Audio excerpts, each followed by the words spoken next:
So I really would like to hear from you. I'm sorry I can't be with you now. I wish you all the best, and bye-bye.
Hi, I'm Gene Deitch. I was hoping I was going to be with you, but it didn't work out. I heard from colleagues who were with you last year that the hospitality was fantastic, the food was great, and great people and wonderful country to see. But here I am in my little working studio in Prague, hoping in this way at least to communicate with you somewhat. I'm 85 years old now, but I can remember a lot in the history of animation, and especially when I was a kid raised in Hollywood, the entertainment of the time for me was comic strips in the daily newspaper, adventure dramas on radio. Television, of course, was just science fiction. Sometimes it was somewhere far in the future. And what we had then, the most exciting thing we had then was on Saturdays. Every Saturday morning or afternoon, there would be a so-called matinee at the movies. And going to the movies in those days was that was the great fantasy life. That was the great experience. And I got 15 cents from my parents to go to the movie. 10 cents was the price of the ticket. 5 cents would buy me a candy bar or a little bag of popcorn. And for that, you got to see maybe 2 feature films. There'd be a travelogue. There would be some kind of a short comedy. There would be a newsreel, of course, and there would be a serial, adventure serial. You'd see 1 chapter a week, and then 2 or 3 cartoons. And that was, for me, my red meat, seeing those cartoons. After all, I was already drawing as I was a kid, and I was hoping to be a cartoonist, and my dream was to become an animator, because there I was, right in the middle of Hollywood, where it was all happening. And so times changed, of course. Now, later, much later, when I finally grew up and I really got into animation, by that time television was starting, and television had all the cartoons on it, had all the news on it, had all the documentaries, and had the travels and the entertainment.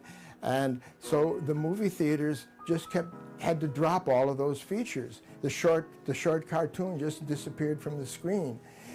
And Walt Disney was the one right in the middle of the 1930s when he realized that cartoons would be dead unless they could be made into a feature length and be a feature on a film program, because short films were out. And so naturally he started working on Snow White and the Seven Dwarfs. I happened to see the premiere screenings of it at the Pantages Theater in Hollywood. And of course it was a great thing. What he did was he added shadowing, he added multiplane, he added all kinds of realistic effects. And from that moment on, the goal of animation features was nonstop aiming to be more and more and more realistic.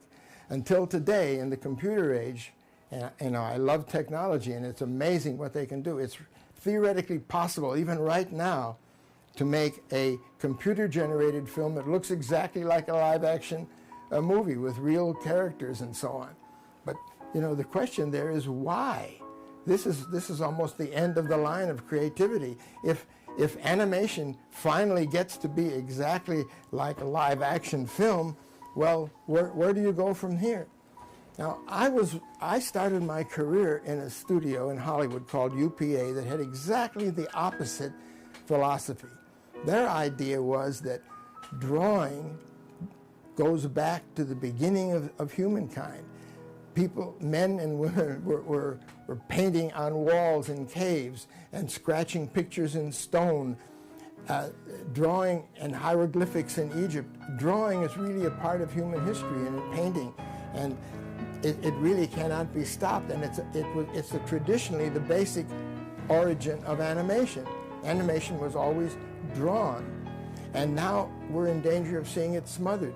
There are very, very few drawn animation films on the big movie screens now. And I'm using the term drawn animation because I really resent the terms that have sprung up in recent times. What we are doing is now called 2D. That means it's wide and high. And what the computer-generated films are doing is called 3D.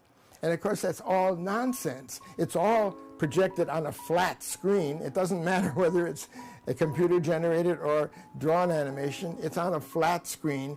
The impression of depth is strictly psychological and manipulated. In drawn animation, we can also get effects of depth. So I don't want to be called a 2D animator.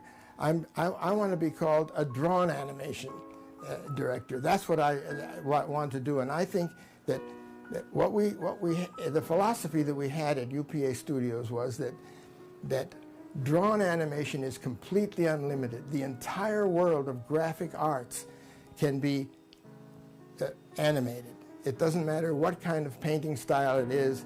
Everything that can be drawn or painted can be animated. So I really would like to hear from you. I'm sorry I can't be with you now. I wish you all the best, and bye-bye.